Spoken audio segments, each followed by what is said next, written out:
sebagai negara yang penuh dengan wanita. Mereka tinggal di padang pasir. Saat mereka sangat membutuhkan makanan, mereka menangkap semua orang yang berjalan melewati padang pasir. Orang jelek akan dihabisi demi daging.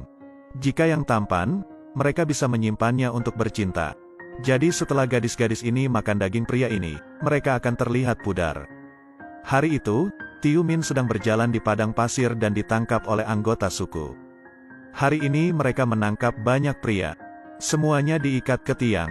Sepertinya seluruh negeri ini akan makan kenyang hari ini. Tapi mereka tidak bisa makan semua daging. Saat itu Tiu Min benar-benar beruntung. Karena dia begitu tampan, mereka melewatkan untuk menghabisinya, tapi mereka memanjakannya. Tetapi ada juga yang kurang beruntung dan diperbudak. Pria tampan itu akan membuat mereka mandi bersih setiap hari, lalu biarkan mereka memilih secara acak.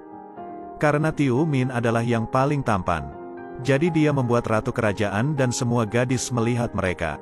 Sang ratu sangat cantik seperti peri. Hati Tiu Min sangat gembira.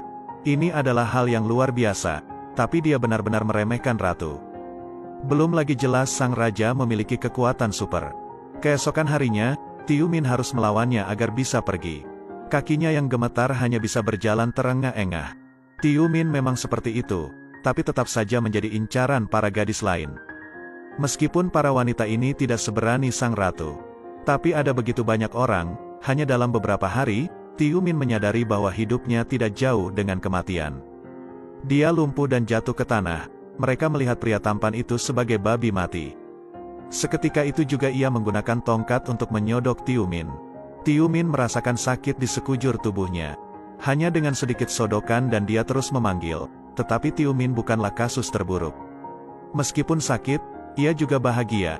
Dan orang-orang jelek lainnya bahkan lebih buruk. Setiap hari mereka dipukuli. Beberapa hari kemudian penguasa kerajaan memanggil Tiu Min. Dia memberi Tiu Min sebuah tugas. Dikatakan ratu mereka.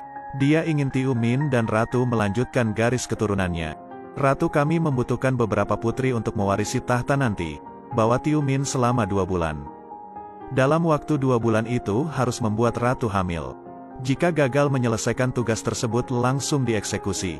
Tiu Min takut, apa dia bisa bertahan hidup selama 2 bulan ini? Mungkin ada bagian lain yang rusak sebelumnya.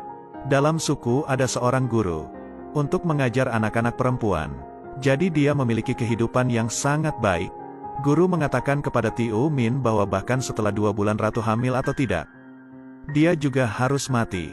Bahkan jika ratu hamil, dia harus mati. Karena anak-anak di kerajaan putri ini tidak membutuhkan seorang ayah. Tiu Min merasa merinding setelah mendengar hal ini.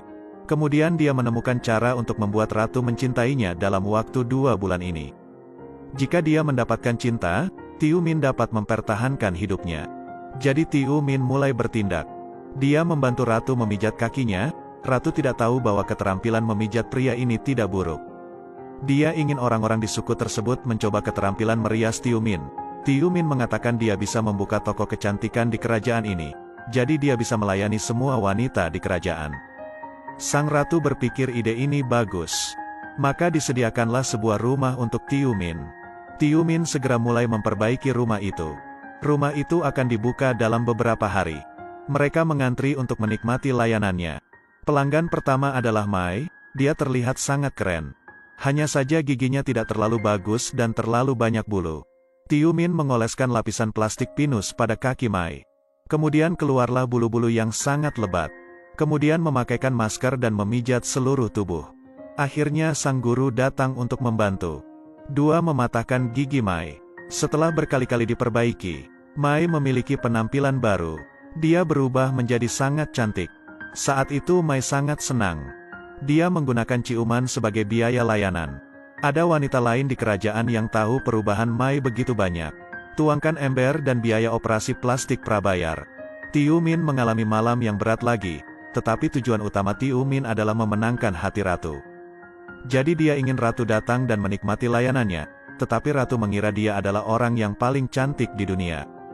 Jadi tidak perlu mempercantik diri, dia hanya bisa mengeluarkan cincin. Tapi ratu tidak suka, lalu Tiu Min bergegas meraih tangan ratu. Ratu sangat terkejut, dia tidak menyangka hati pria ini begitu besar, saat ingin menjadi gila. Saat itu di luar terdengar suara teriakan.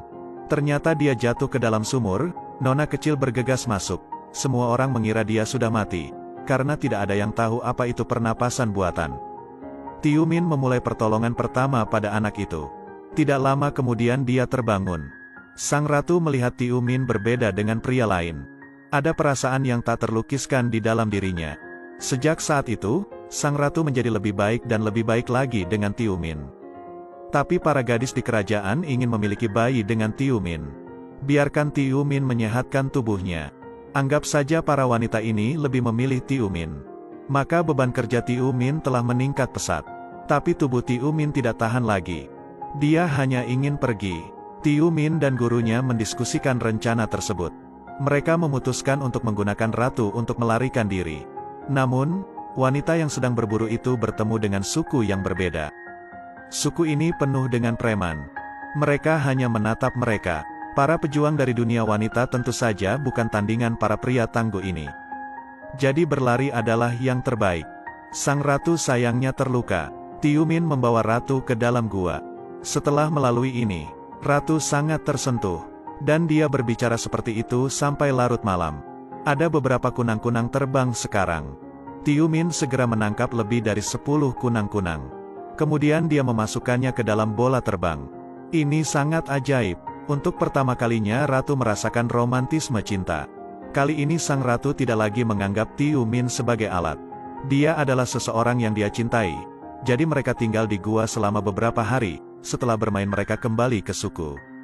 Namun setelah kembali, ditemukan bahwa setengah dari orang-orang di kerajaan itu telah pergi. Ternyata suku itu meracuni sumur mereka. Tidak lama kemudian mereka datang menyerang lagi. Mereka beramai-ramai untuk mengakhiri pertempuran yang semuanya perempuan. Suku prajurit dan kerajaan wanita memulai pertempuran berdarah. Tapi tetap tidak bisa mengalahkan mereka. Para pejuang wanita ini melawan. Kepala suku mencari ratu. Dia pergi ke kamar tidur ratu.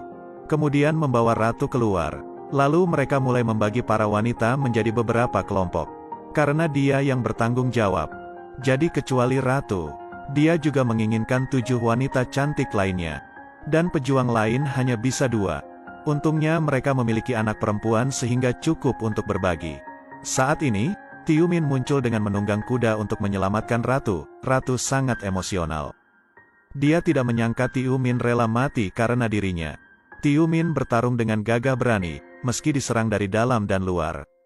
Akhirnya Tiumin mengandalkan sisa-sisa kekuatannya untuk menggulingkan sang pemimpin. Tiumin berhasil menyelamatkan kerajaan ini. Kerajaan mereka kembali memulai hari-hari bahagia. Sang ratu telah berhasil menanam benihnya. Setelah beberapa bulan dia melahirkan seorang bayi perempuan. Tapi menurut aturan kerajaan, setelah melahirkan, sang ayah harus mati. Wanita wajib menjadi teladan. Tidak boleh menggunakan kekuasaan untuk mendapatkan keuntungan. Jadi Tiumin dieksekusi. Tapi Tiumin tidak kesepian sama sekali. Karena bagian bawahnya baik-baik saja. Penabur benih yang tak terhitung jumlahnya telah mati. Semua demi warisan kerajaan dengan mengorbankan nyawanya sendiri. Mereka begitu tidak mementingkan diri sendiri dan murah hati. Tiumin tidak menyesal bahkan jika dia mati. Baiklah sampai di sini, terima kasih telah menonton dan saksikan video-video lainnya.